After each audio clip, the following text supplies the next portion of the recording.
தாடகையின் கோர உருவமும் அச்சம் சூழ்ந்த அச்சுறுத்தலான பேச்சும். வணக்கம் நண்பர்களே.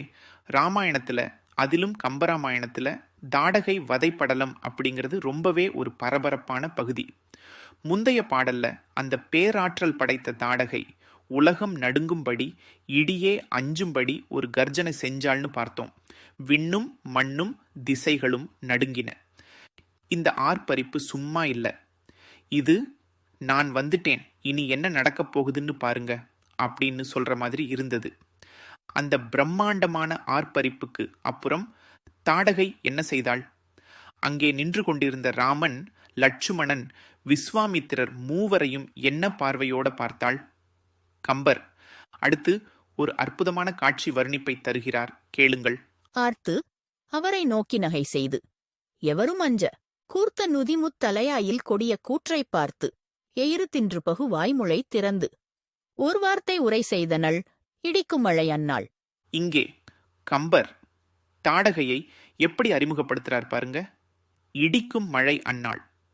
இடி முழங்கும் மேகம் எப்படி இருக்குமோ அதைப் போல அந்த மழை மேகத்தைப் போல் கருத்தும், இடியின் ஓசையைப் போல் பயங்கரமான குரலையும் உடையவளாம் தாடகை. அவளுடைய உருவமே ஒரு கார்மேகம் மாதிரி கோபக் கனல் பொழிகிற கண்களோடு இருந்தாள். அப்படிப்பட்ட இடிமழை அன்னாள் என்ன செய்தாள்? ஆர்த்து அவரை நோக்கி ஏற்கனவே ஒரு பேராரவாரம் செய்தவள் இப்போ அந்த மூவரையும், அதாவது ராமன், லட்சுமணன், விஸ்வாமித்திரர், இவங்க மூவரையும் பார்த்தாள். எப்படி பார்த்தாள்? சாதாரண பார்வை இல்லை. ஒரு ராட்சசியின் பார்வையை அப்படியே நம்ம மனசுல பதிய வைக்கிறார் கம்பர். அப்புறம் என்ன?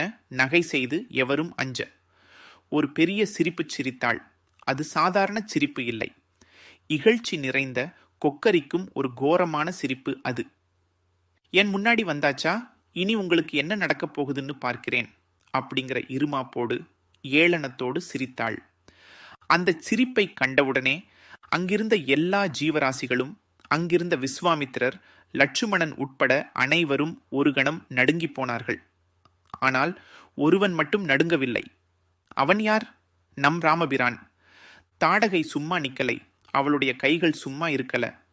கூர்த்த நுதி முத்தலை ஆயில் கொடிய கூற்றை பார்த்து, அவளுடைய கையில ஒரு ஆயுதம் இருக்கு. அது ஒரு கூர்மையான முனைகளை கொண்ட 3 கவடுகளை உடைய சூலம். அதை பத்தி கம்பர் என்ன சொல்றார்? கொடிய கூற்றை, அதாவது யமனே உருவெடுத்து வந்தது போல் அந்த சூலம் இருந்ததாம். அந்த சூலத்தை, தனது மரண ஆயுதத்தை ஒருமுறை பெருமையோடு பார்த்து கொண்டாள். என் கையில என் யமன் இருக்கும்போது இந்த சில்லு பசங்க என்ன பண்ணிடுவாங்க அப்படிங்கிற மாதிரி ஒரு இருமாப்போடு ஒரு முறை தனது சூலத்தை பார்த்தாள். பிறகு எயிறு தின்று பகு வாய்முளை திறந்து தன்னுடைய பற்களை ஒன்றோடு ஒன்று சேர்த்து கடித்து ஒரு பயங்கரமான ஓசையை எழுப்பினாள். ராட்சசி பற்களை கடிக்கும் ஓசை எப்படி இருக்கும்? வெறும் எலும்புகளை கடித்து மெல்லும் ஓசை போல. இரத்தம் உறைந்து போன மாமிச துணுக்குகள் ஒட்டிய பற்கள் ஒன்றோடு ஒன்று மோதும் ஓசை போல ஒரு பயங்கரமான ஓசை. அப்புறம் என்ன செய்தாள்? பகுவாய்முளை திறந்து தன் வாயை திறந்தாள். வாய்னா சும்மா இல்ல, ஒரு பெரிய குகையைப் போல. அந்த வாய் ஒரு இருண்ட குகை போல இருந்தது.